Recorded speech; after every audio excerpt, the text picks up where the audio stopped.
Magluluto po tayo ng tortang tuna. Ihanda po natin ang ating mga pampalasa, tulad ng seasoning, asin, bechin, at prepare na natin ang itlog. Mga 6 na egg para sa 10 tao. Siguraduhin po natin pagbasag ng itlog ay walang masamang bugok na itlog. Kasi karamihan po ngayon ng itlog ay mayroong sira.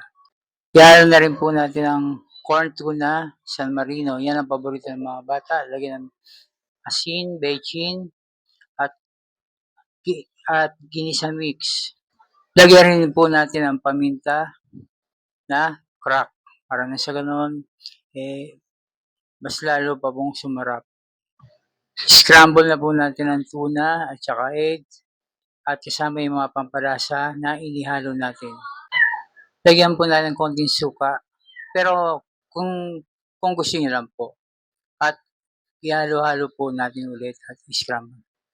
Sindihan na po natin yung kalan at sala na ang kawali at lagyan ng mantika. At ilagay na po natin ang tuna kapag mainit ang mantika sa kawali hanggang sa mag-golden brown siya. Antayin lang po natin siyang mag-golden brown. At kung medyo nagmamadali po kayo, pwede niyo po kung lagyan ng maraming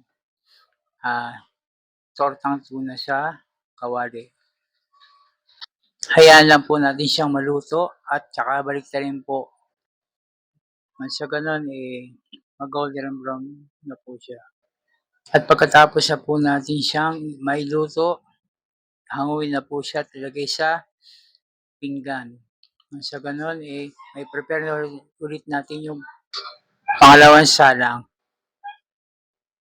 Siya nga pala, shoutout nga pala kay Paring Boy Tolentino ng Bacoor, Cavite.